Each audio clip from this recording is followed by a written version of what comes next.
So it's all to play for still. I think so. Do you want to bet against us?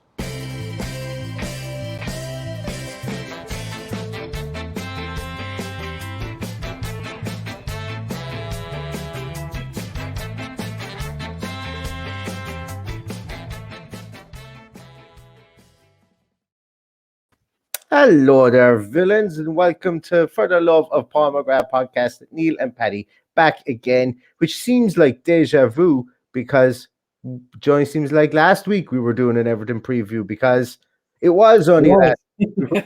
Yeah. Preview.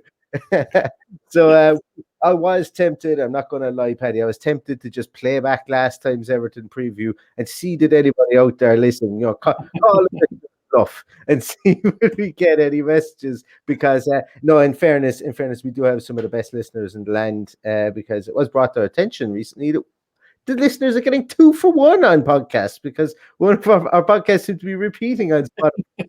Apologize about that. Trying to get to the bottom of it. I'm going to be really honest with you. I don't know what's going on, but hopefully we do have the issue solved. If we are listening to Spotify in certain geographical areas in the UK, the podcast might just repeat for no reason in the middle. It ain't anything to do with us, but we're trying to figure out what's happening with it on our podcast platform. But hopefully it has been resolved. But send us a little DM. Let us know if it does continue to happen because it's all about keeping you guys happy because we love you. We really do. And that's the moral of the story. If you get nothing else from this podcast, it's important to say that. We love you because you subscribe to the podcast on YouTube. You subscribe to it on all the podcast platforms. So the least we could do is not have you listening to our rants and our tirades twice over, getting you doubly angry at times. But less about that little public service. We listen to ourselves twice and go back and check what we said. and then go, oh my God, what did I say that for? Oh, yeah. But that's our little public service announcement out of the way. But as I say, hopefully it is fixed. And thank you to everybody who brought it to our attention. But on to other pressing matters. Not that isn't a pressing matter, but on to other pressing matters, such as Everton in Villa Park. This weekend, as I say, we went to Goodison. As we know, Everton have been very good travellers this year, as in they've picked up a ton of points. Ton of their wins have come away from home. I don't have the statistic to hand. I'm not going to look for it because it's going to take me too long to try and find it, see how many away wins they have. But they have been a lot more prolific away from home. Their style of play has been completely different away from home as well. And they showed it as well. Showed it at the weekend, with their win away from home. So we caught them in Goodison. It would be absolutely lovely to do the double over a team like Everton. Add it to a double over the likes of Arsenal because realistically speaking, Aston Villa need to start showing they're puffing their chest out now where we are and start showing that we can compete with the middle tier teams and the upper tier teams. And then next year push on, and beat maybe the teams we're supposed to beat. But once again, I've said it the last 2 games over and over, this is a lovely barometer for where Aston Villa are. And Paddy, all things are pointing towards we might have a small bit of magic dust back again on our left wing, if rumours are to be believed. What's your take on that? Are you as hopeful as the internet seems to be today? I'm hopeful. But I'm a little bit reserved in that I believe that if he does make an appearance, it will be from the bench. I don't think they'll rush him back into a start. Obviously, for those that don't get it, we're talking about Jack Grealish. So, I think he'll make his return from the bench, and if that's a success, we might see him play a full game on Sunday against Palace. I think he's probably getting a bit nervy now at this stage with only a few games to go that he needs to put in an appearance before the Euros. I think once he gets back and plays a couple of full games, he will definitely be in the squad. But I think for us, it's important to get him back and get a few more points on the board because we're a little bit demoralised after the weekend. So it would be nice to get a win against Everton. And we'll get to it later in the week, but I'm going to accept nothing more than a win against Palace. So I'm hoping he's back in full fettle for Palace and starting.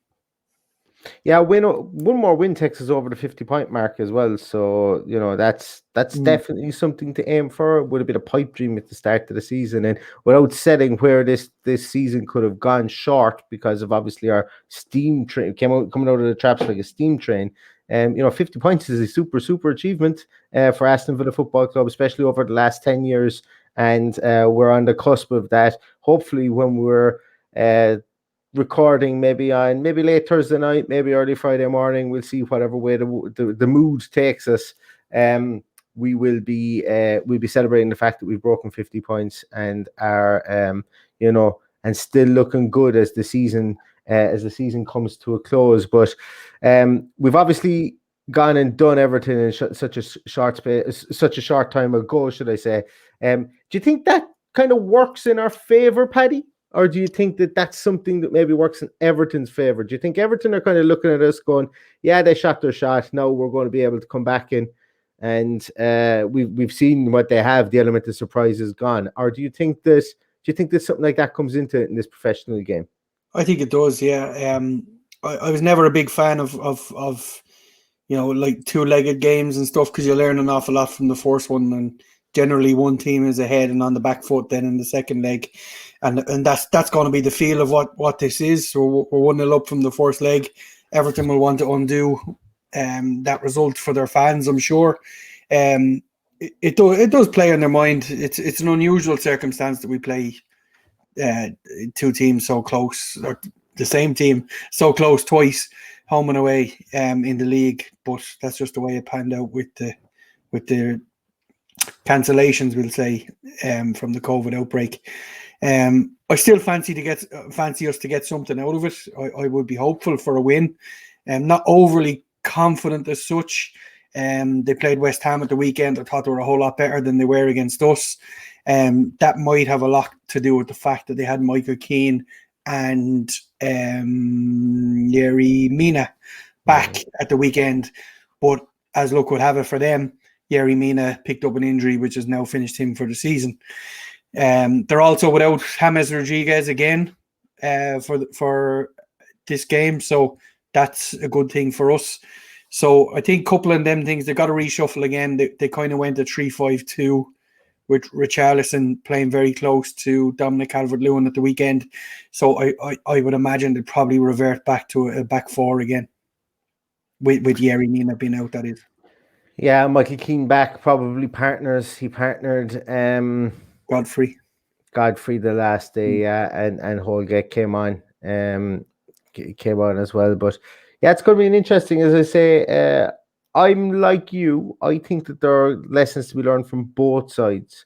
I think that Aston Villa should be in a lot better place to marshal somebody like Dominic Calvert-Lewin. Yeah, I think that they'd be in a lot better position to continue to keep the fullbacks, Everton's fullbacks, pinned back, because that's what they did the last day.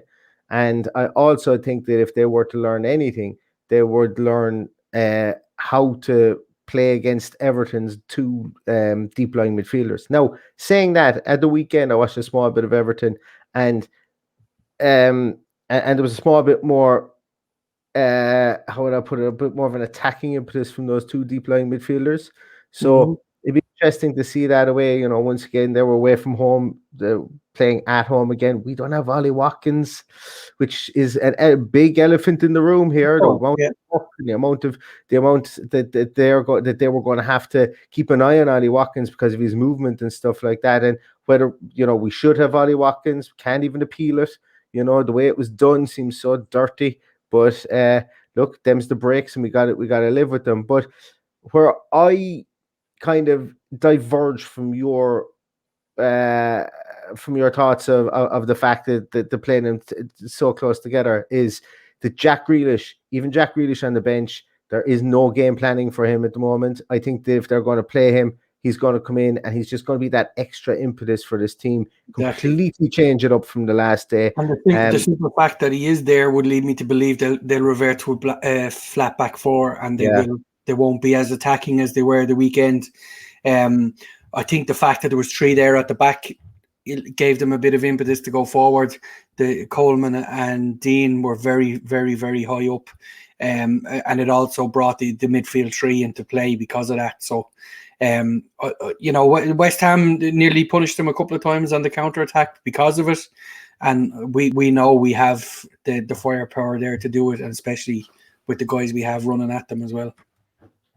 Absolutely, yeah, and it's it's going to be one of those games that we're really looking forward to. As I say, I've said it 1,000,001 times before. This is a real barometer. There's been a lot of money spent on this Everton team. I've been saying it since last year as well. It's beginning to get picked up a small bit now by a lot of other places that Everton have spent money, and maybe they're not getting the return on their investment. And the fact that they have Ancelotti, but Villa seem to have the how would I put it? Villa seem to be their bogey team. We beat them once last year. Yes, we did draw with them. It was a draw when Walcott got that header in the last moment. And then we've already beat them this season. So, we're on a nice little streak against Everton, and let's hope it does come to fruition again, that we do the double over them at the weekend.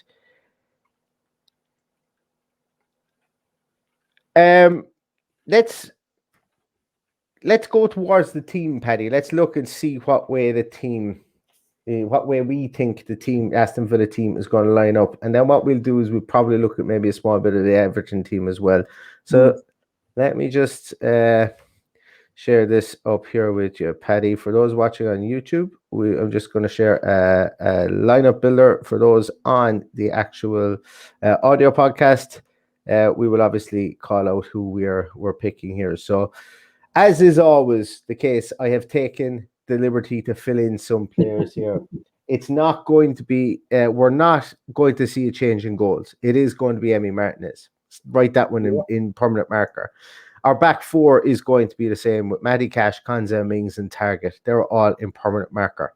And I've taken the liberty, Paddy, to put in permanent marker John McGinn, considering that he hasn't not started a game this season when he's been fit and when he's been available. So, of that leaves us with 5 players to pick from. So who do you think, Paddy, is going to partner John McGinn? I suppose really what I'm trying to say here is, does Douglas Luiz get sat down on account of maybe a couple of his decisions against Manchester United? But who would you play for John besides John McGinn? For me, it's Douglas Luiz this weekend for a number of reasons. The main reason being he's taken a bit of stick online. It's probably knocked him a little bit, and I think to be included next weekend would be good for his confidence. He's still a young guy. It was his birthday the other day. He was only 23. A whole lot more to offer. I think it would be doing him a disservice if they left him out this weekend. He's been really, really good for us all season. Let's cut him a bit of slack. He probably shouldn't have made that challenge against Paul Pogba. We all know that he's going to go down the minute he's clipped. So it was unfortunate. It was an easy mistake to make. We've all done it, but I don't see that as any reason to leave him out. Yeah, I think I'm in full agreement there as well with you. Douglas Luiz, while he hasn't hit the heights that he did around this time of at this point in the season, last season, he hasn't hit those heights as we've come into the run in this season. I still think that his energy is going to be needed. And I think we've seen green shoots of recovery. He'll know he did something silly in that game. And as we said, people shouldn't go after him on the internet afterwards. But I think he gets the nod beside John McGinn as well. That brings us to our front 3 players, Paddy. Now, I suppose this is what's Paddy going to pick more so, I think, than Dean Smith. What Dean Smith is going to pick, because look, we're going to throw in the wrinkle of Jack Grealish is there, and obviously we're missing Ollie Watkins. So let's see what we can come up with here in the front 4. I'm going to predict what Dean Smith is going to do, because I think that's a bit easier. Okay. You predict what Dean Smith is going to do, and what I'll do is I'll put in what I would do if I was given the choice. Okay, so I'm taking it as a given that Jack Grealish isn't going to start. Judging by his lack of game time, his lack of time on the grass. So for me, it'll be El Ghazi on the left. Okay. It will be our good friend Bertrand Traore on the right. Yeah. Yeah. No surprise here for me. I think it will be Barkley again. I nearly had it written before you even said it. And this is where the big decision has to be made in our main attacking focus. And for me, there's no other option but Keenan Davis. And let's face it, I think he's deserved it. Every time he's got on, he's put on a shift. He's got his first goal. You know, I think it'll be great for him. I think it's a bonus for him. Ollie Watkins getting that suspension, and I really hope he gets in there and does a really good job for us. Yeah, I couldn't disagree with what you've said there. Couple of permutations, I suppose. Or before we get on to those, really, I think Barkley is starting to show the green shoots of recovery once again. There, I think he's got he played a good game against Everton last week. He was okay against United in good parts of the game. Look, I'm okay with starting Barkley and taking him off after 60 minutes. I'm not okay with bringing Barkley on with 20 minutes to go. I'm totally ineffectual. I'm on the fence with him with the weekend. You know, everyone said to me he was non-existent, but you know, as I said before, he made others non-existent, and that was the important thing for us at the weekend. We didn't see the usual McTominay bombing on with the ball. We didn't see Fred getting a touch at all. He was under pressure every time he got on the ball. So that's what he did for us at the weekend. He played up very high alongside Ollie Watkins, and he took those two players out of the game. Yeah, I agree with that. You know, and that's something we spoke about off air as well before we did the podcast against Man United. And look, we know everybody won't have the same opinion as that, but look, that's just what we saw. We're not trying to be contrarian. We're not trying to just say it just for the sake of it, just to get clicks or it's only a few short weeks ago. Yeah, it's only a few short weeks ago that I was hoping that he'd never play again. You know, and we're entitled to be fickle, as you say, all the time, Neil. And that was just how I felt about it at the time. But he got 2 games in between where he played really, really well, I thought. I think I even gave him man of the match. Was it the Everton game I gave him man of the match? You did. I think you did give him man of the match for the Everton game. So we've got to give credit where it's due as well. So, you know, he was taken off at the weekend and he ran straight off. So there was no start. That's a start, isn't it? Yeah. Getting yourself into Paddy's good books. Keenan Davis, you said. So Keenan Davis starts up front for you, and look, I think, boy, I know when we're doing the team sheet tantrum on Thursday, which will be coming to you guys at 4:50 p.m. an early team sheet tantrum, 4:50. Usually 10 minutes before the team sheet is announced. And I tell you one thing, I think Twitter will blow to high heaven if Keenan Davis isn't starting centre forward. And I don't think Dean Smith will do it. I don't think Dean Smith wouldn't start him up there, because imagine the pressure Wesley will be under if he starts him. Whereas the fans have gotten behind Keenan Davis now. He's become a kind of I'm going to probably a bit of a cult hero this year. You know, after that cross that he put in against Fulham, and then obviously his goal. You know, he's coming good, or in the fans' mind, he's coming good, and certainly, you know, we've always been a fan of Keenan Davis and just his physical stature and the different thing he brings to the field. So I think he's going to start, and I'm really looking forward to it. But let's talk about some permutations that could come into play here. So obviously we've got some. There are options there. You know, there may not be huge options, but there are options there whereby obviously Wesley, as I mentioned, could play at centre forward. Jack Grealish. It's not a given that Jack Grealish starts on the bench. That's just our thoughts, is that he will start on the bench. If Jack Grealish starts this game, I think it's highly likely that he starts it in a central position and that Ross Barkley maybe doesn't play, because I think that would give him more of a focal point. He won't need to go up and down the field as much. You know, he need to patrol really. You know, come back as far as the center circle. You know, that kind of a job. We could see that maybe that we've got that Jack Grealish plays on the left instead of El Ghazi as well. El Ghazi moves over to the right, and the Bertrand Traore starts up front. That's a permutation we could see as well. Bertrand Traore was known to play as a striker for Lyon. He was known to play as a striker, probably more so for Ajax. He played up front for a bit, and he obviously played up front as well in his when he played with Chelsea in the youth teams and so on. So Bertrand Traore up front, while he's not going to win you a header, you play the ball into his feet, anything could happen, like we saw against Manchester United. I wouldn't be adverse to it, but I think that on the balance of fairness, Keenan Davis so needs a start. He really does, and I'll support. Genuinely, I'm in the situation where I will support whatever team goes out there, because I genuinely for what the bullets we have in the chamber, I think I'll be genuinely happy with whatever team he puts out. But I'd obviously be more happy with others, if that makes sense. I think it's because the tantalizing possibility that Jack Grealish is going to be back, I think, is raising all boats for me. That is the tide that rises all boats for me. Yes, I would love Ollie Watkins to be there. I think if we've got Ollie Watkins there, I think we're favourites to win this game.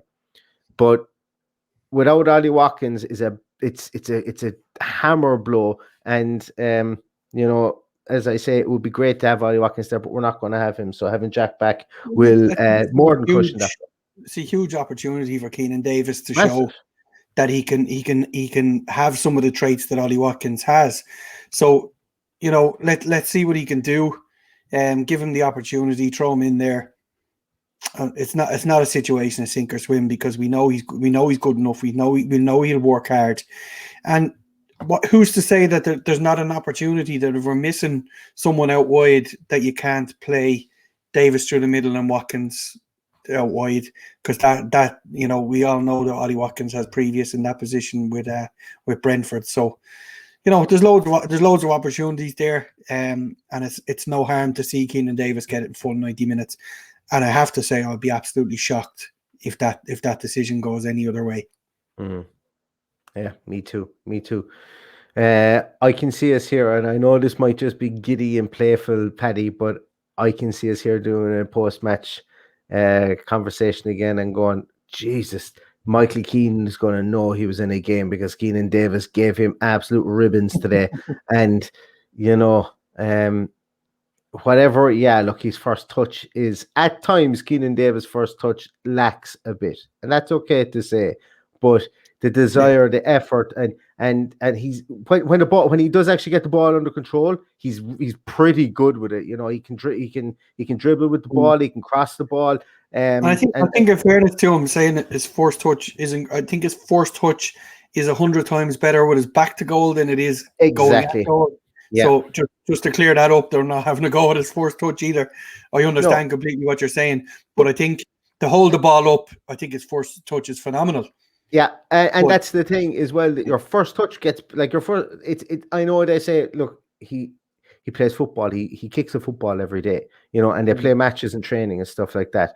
But yeah, you play matches and training, but your first touch comes with regular game time. As we've said before, he's had, yes, we mentioned there was like 54 games, 54 appearances where he hadn't scored in, or 52 appearances or whatever it was. And that only, like, if you add up all the minutes, that only equated something like 9 games. Realistically, so fits and starts is a very, like, you do need time to warm up in games and to get to the pitch of it, So when we say his touch is poor in a lot of instances, that's just what we've seen. I've no doubt that that he plays this game and he makes a nuisance of himself. And who I think is actually looking forward to playing with him up front there is Ross Barkley, because I've said it before and I'll say it again. Ross Barkley plays very close to the striker when we are in attacking positions. And, Ross Barkley getting a knockdown, he can't strike them from far out. We saw him hit the post against Everton the last time. Obviously, his goal against Leicester, his goal against Liverpool.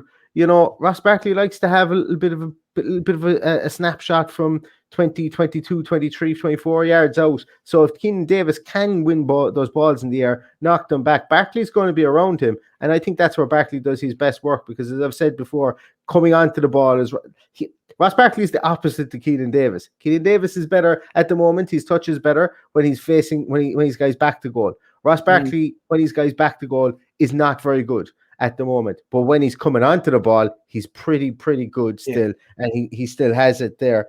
So that's a little bit there, Neil. Now I have to say, I was about to go off on a very similar rant about about how that's going to work very well for both players.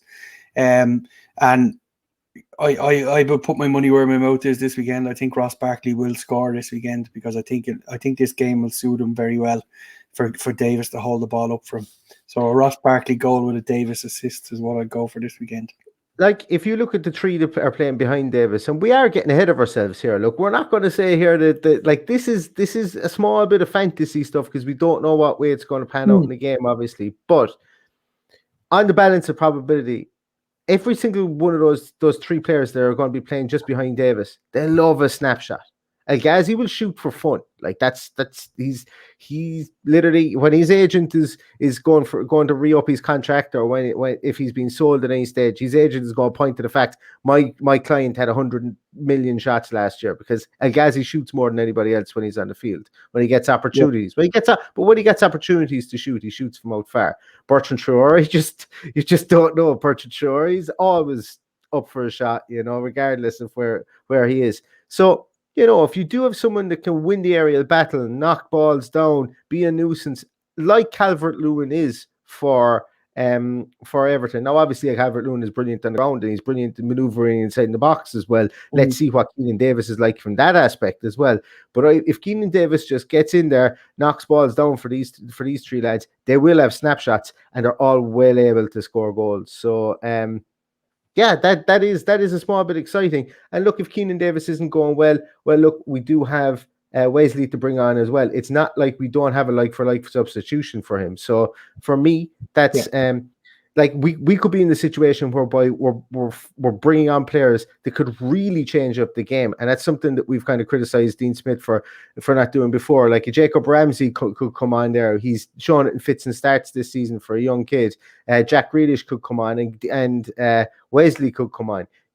Jack Grealish and Wesley, arguably they're going to improve the team if they're brought off the bench. Arguably, so half fit Jack Grealish and half fit Wesley. But look, we'll see what the situation is, see how the game pans out.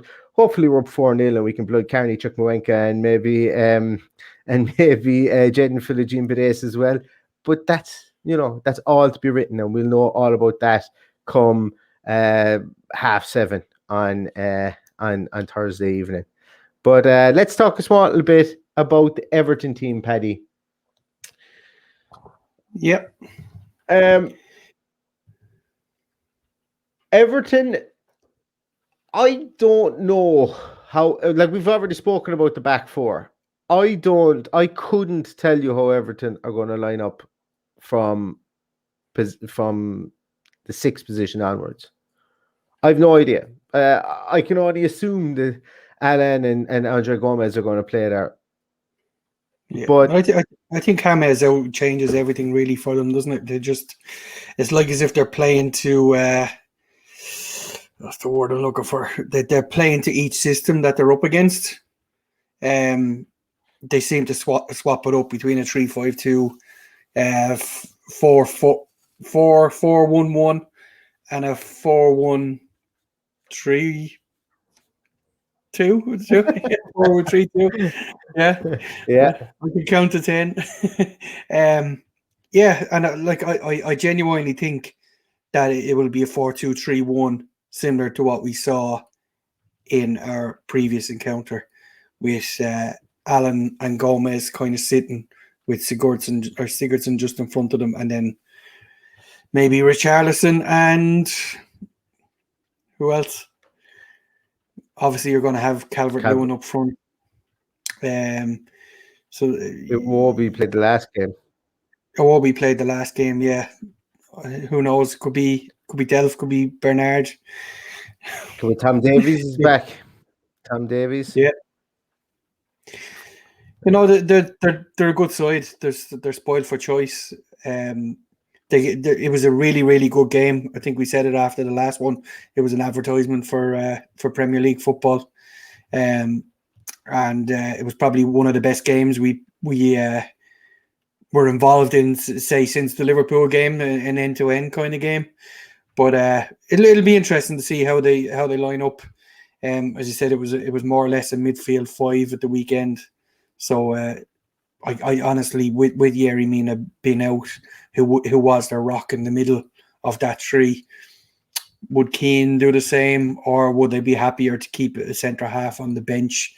One of their first choice centre halves, I should say, the likes of Holgate on the bench, and that's how I anticipate they will play it at the weekend, rather than putting the three of them in there again. Paddy, which team as the overall is taller on average? We have some big guys in there. I'm going to say us. Yeah, I genuinely I usually expect us to lose that battle whenever we're up against the team. And you normally expect Everton to have a couple of hulking characters there. Obviously, Calvert-Lewin is well over 6 foot. Michael Keane, like when you're playing three centre halves with Holgate, Keane, and Godfrey, even in that aspect, you'd expect all them to be over 6 foot. Andre Gomez isn't exactly small. Iwobi isn't exactly small.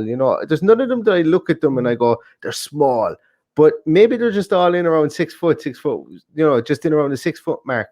Like our team, but looking at this here, our team is on average is 3.1 centimeters taller. Now that's an inch. That's over an inch. Yeah. So in any man's book. But I'm just wondering that does Keenan Davis's big, massive Iron Man type frame change that a lot based on what we have? But I suppose really when you look at it, Bertrand Traore is over 6 foot, Barkley's over 6 foot, El Ghazi's in and around or must be over 6 foot. So our front four are all over 6 foot.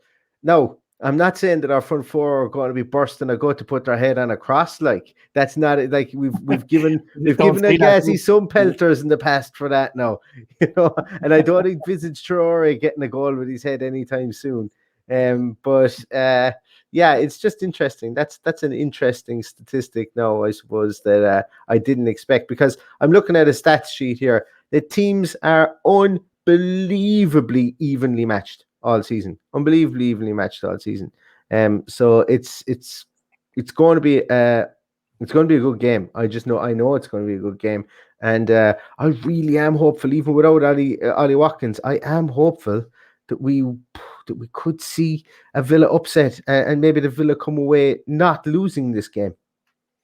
I'm happy with that. I don't anticipate we'll lose the game.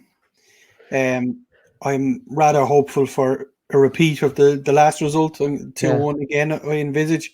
I'd like to say that I think Emi Martinez is finally going to get there, but I think that's just I'm trying to put that in the back of my mind at this stage.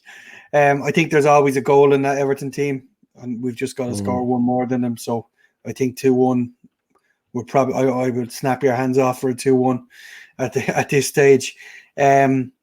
Be interesting to see what they do with the midfield. I think that will be the make or break of them. Do they bring Gomez back in? He didn't play at the weekend. It's we never know. We'll see on Thursday when we do our tantrum what way we're at. Isn't it amazing? I hope we're there next season where we've got the opportunity to rotate the squad like Everton do. And that's what stability in the Premier League gives you. Gives you the opportunity to be able to rotate players and try and find a bit of form.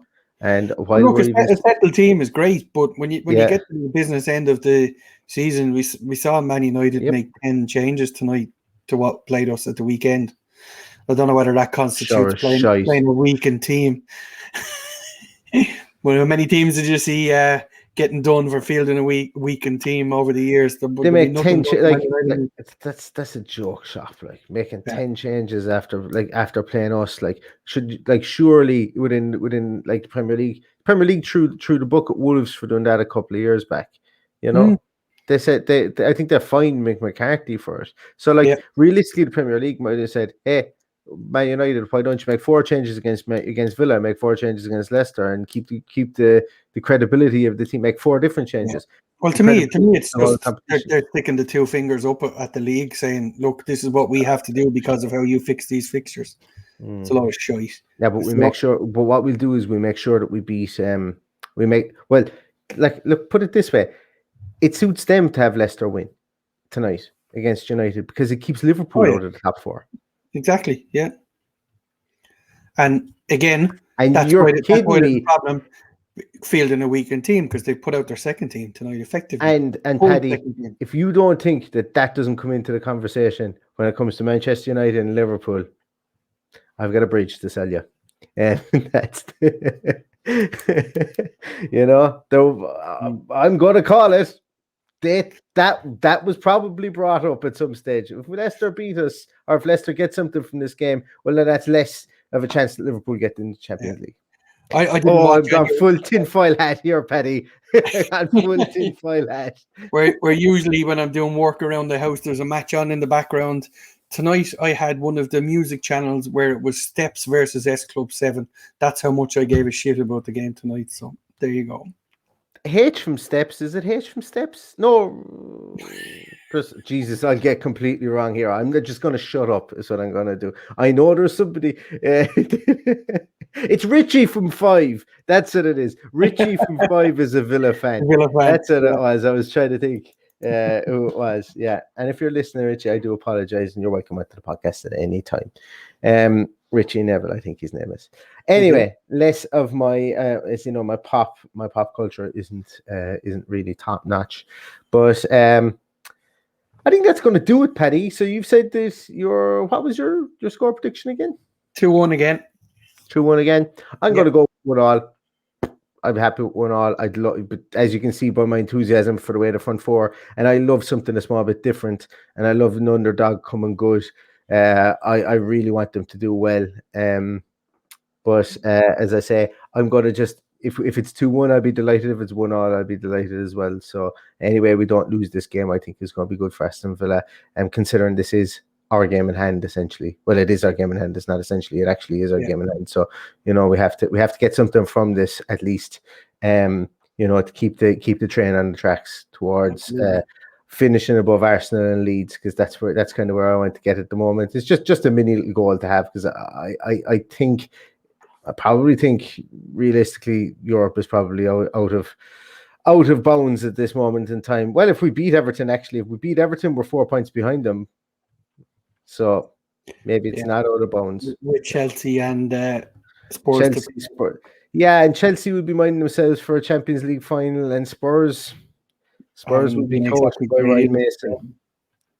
So anything can happen there, Spurs were turned over by Leeds the weekend. Spurs looked very kind of indecisive throughout that game. So, hey, we win the weekend, we could go 4 games unbeaten at the end of the season. It's when we do our best work at the end of the season, I'm going to call it. We did it under Dean Smith in the Championship. We're going to do it again. We did it last year. We're going to do it again this year. So, yeah. Book it in. 4 wins from 4. I'm changing my prediction. We're going 2-1 as well, Paddy. That's what it is. We're going to win. Right, lads, we're going to leave it there. We've given you 37 minutes of something anyway tonight. But thanks everybody so much for listening. As always, really, really appreciate it. We can't understate that or overstate that enough, should I say. It's really the numbers are fantastic, and the fact that we keep coming on to do podcasts is because every time we put out a podcast, more and more people are listening. But if you do know of people you think would be interested in the podcast, please pass our name around. If you see the post for this on Twitter, it costs nothing to give it a retweet and maybe just quote tweet it and say that you like the podcast. All that little bit of free advertising for us is fantastic. We don't get anything from it. As I say, we love talking about Villa, and we'd love to talk to more Aston Villa fans. We will be back with the Team Sheet Tantrum at 10 minutes to 5 on Thursday afternoon. So just for everybody, you will be able to get it on your phones if you're not in a position to get near a laptop or a computer or anything like that. And you will be able to get on your phones if on YouTube, Facebook, and I think we went live on Twitter the last day as well. I can't remember if we did, but pop on. Any questions you have, we'd be delighted to answer them. And we give you a 20-minute Team Sheet Tantrum live at that stage at 10 to 5 on Thursday, just before the game. So thanks again, Paddy. Thanks again to everybody who listens in. Here's hoping for an Aston Villa win against Everton. We do the double over Everton in this most historic match that can be played in the top flight of English football. And until Thursday, all that's left to say is up the Villa. Up the Villa.